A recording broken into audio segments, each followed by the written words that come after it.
और अब बात करेंगे बिहार की राजनीति के बारे में, जहां बिहार में आज जबरदस्त सियासी गहमागहमी है। मुख्यमंत्री नीतीश कुमार इस बार होने वाले राज्यसभा चुनाव में संसद के उच्च सदन के सदस्य बनना चाहते हैं। उन्होंने सोशल मीडिया पर पोस्ट साझा कर सार्वजनिक रूप से अपनी इस ख्वाहिश को जाहिर किया है, जिसकी अटकलें लगाई जा रही थी। अब नीतीश कुमार ने खुद पोस्ट कर तस्वीर साफ कर दी है। नीतीश कुमार के राज्यसभा जाने के साथ ही बिहार की राजनीति में उनके बेटे निशांत कुमार की एंट्री हो सकती है। सूत्रों की माने तो निशांत कुमार को जेडीयू कोटे से एमएलसी बनाकर नई सरकार में डिप्टी सीएम बनाया जा सकता है। इसके पीछे सबसे बड़ा मकसद नीतीश कुमार के ईबीसी वोटरों को जोड़े रखना है। बिहार के सबसे लंबे समय तक मुख्यमंत्री के तौर पर उनका कार्यकाल समाप्त हो जाएगा। ऐसे में अब सवाल है कि बिहार की सीएम अब कौन बनेगा? क्या सीएम पद का चेहरा बीजेपी से होगा या फिर नीतीश के बेटे पर एनडीए दांव खेलेगा?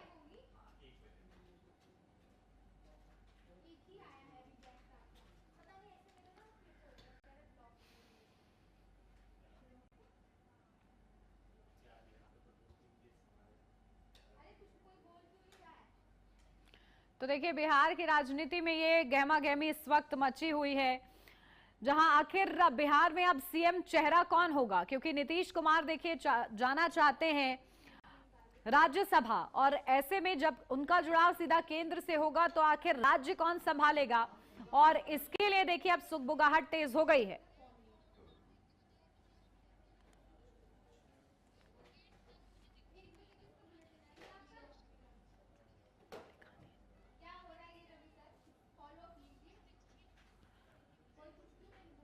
चलिए, इस पर हमारे साथ एडवोकेट तनुज दीक्षित जी जुड़ गए हैं राजनीतिक विश्लेषक के तौर पर। तनुज जी, बहुत स्वागत है आपका। और बिहार में जो इस वक्त चल रहा है, क्या लगता है आपको, ये जो पावर ट्रांसफर होने वाला है, क्या संभावनाएं हैं? क्योंकि कार्यकर्ता तो ये चाहते हैं कि नीतीश कुमार के बेटे ही सत्ता संभालें राज्य में, लेकिन बीजेपी से भी मुख्यमंत्री हो सकता है। फिलहाल क्या फॉर्मूला सेट हो सकता है, क्या समझ आ रहा है? देखिए उन्नति जी, आज तरीके से नीतीश कुमार जी ने ट्वीट किया। ट्वीट में काफी स्थिति स्पष्ट कर दी है कि उन्होंने खुद इच्छा जताई है कि वे राज्यसभा भी जाने का मन रखते हैं और चाहते हैं।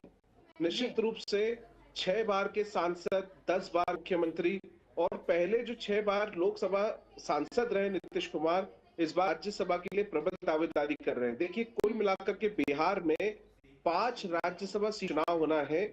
एनडीए के गठबंधन यानी बीजेपी और जेडीयू मिलाकर के लगभग दो के आसपास सीटें जो है इस बार विधानसभा में मौजूद हैं, उनके पास में है। ऐसे में 5 में से 4 सीटों पर सुनिश्चित रूप से राज्यसभा सदस्य की जो भी दावेदारी रहेगी वो प्रबल रूप से जीतती नजर आ रही है। और वहीं अगर विपक्ष एकजुट ना रहा तो ये कोई दो राय नहीं है कि 5वीं सीट भी विपक्ष खो दे और बिहार ऐसा राज्य बन जाए जहां से बीजेपी को और पार्टी को बहुत संगठन के रूप से और इस रूप से बेहद मजबूती मिले। जी उन्नति जी।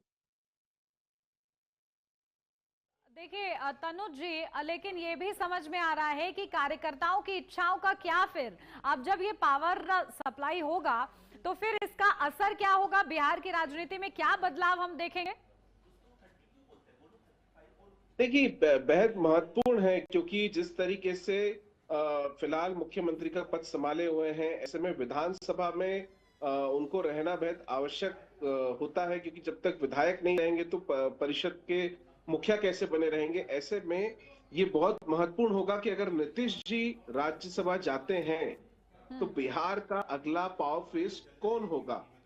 और ये जो प्रश्न है ये केवल प्रश्न तक सीमित नहीं है, क्योंकि हमने देखा नितिन नवीन जी भी का भी जो है उसमें नाम चल रहा है।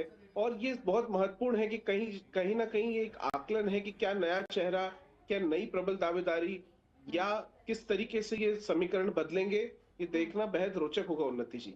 बिल्कुल, और ये भी हो सकता है कि डिप्टी सीएम का पद जो है वो अपने बेटे को दे दिया जाए और बीजेपी से कोई हो। सम्राट चौधरी का नाम भी देखिए इसमें निकलकर सामने आ रहा है।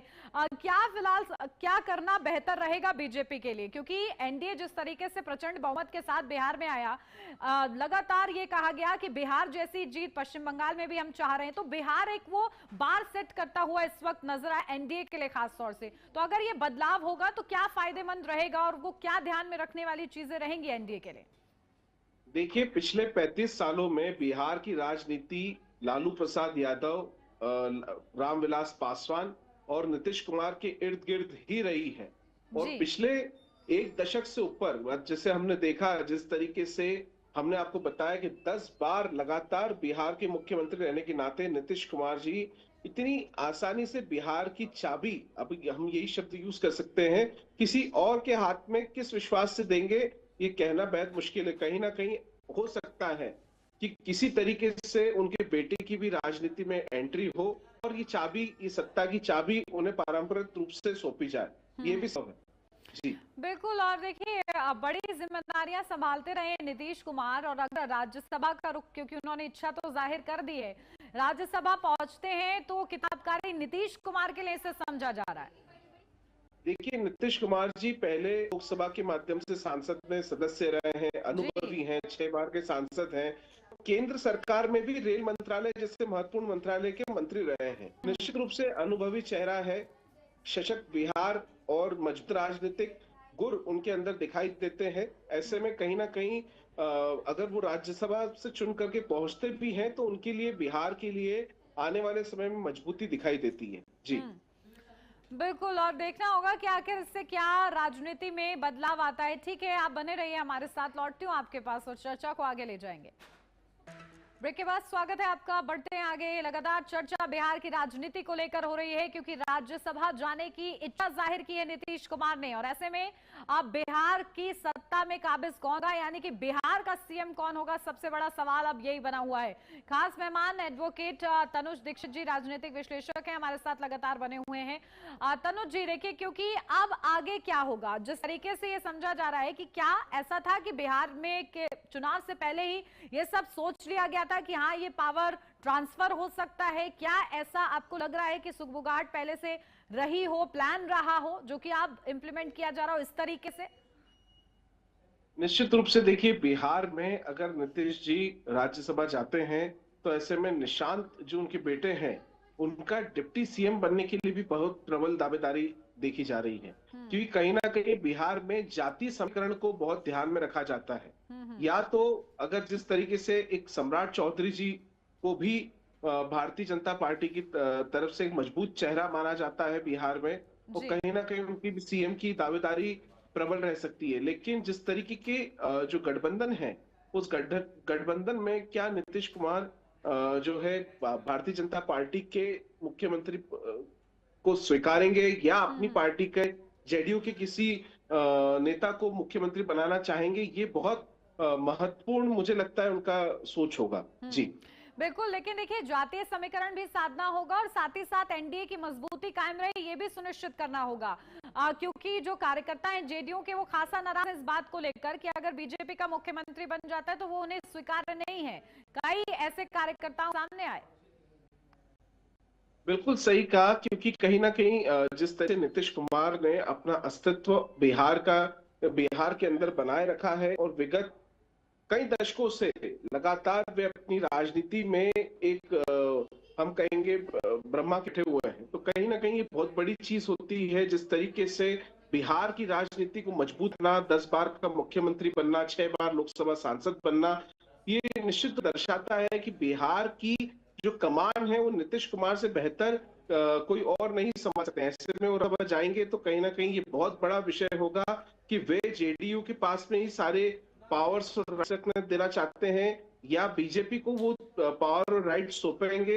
ये आपसी तालमेल किस तरीके से बैठेगा, ये देखना बेहद दिलचस्प होगा। जी बिल्कुल। और देखिए, जब तनु जी, नीतीश कुमार ने पाला बदला है, लेकिन इस बार जब उन्होंने पाला बदला तो उन्होंने कहा अब मैं इधर उधर कहीं नहीं जाऊंगा। प्रधानमंत्री भी उस वक्त मंच पर मौजूद थे, मुझे याद आ रहा है आज वो, और ऐसे में वो अपनी निष्ठा कहीं ना कहीं दिखा रहे हैं, तो ये एक्सपेक्ट किया जा सकता है उनसे कि वो इसके लिए स्वीकार कर सकते हैं इसको।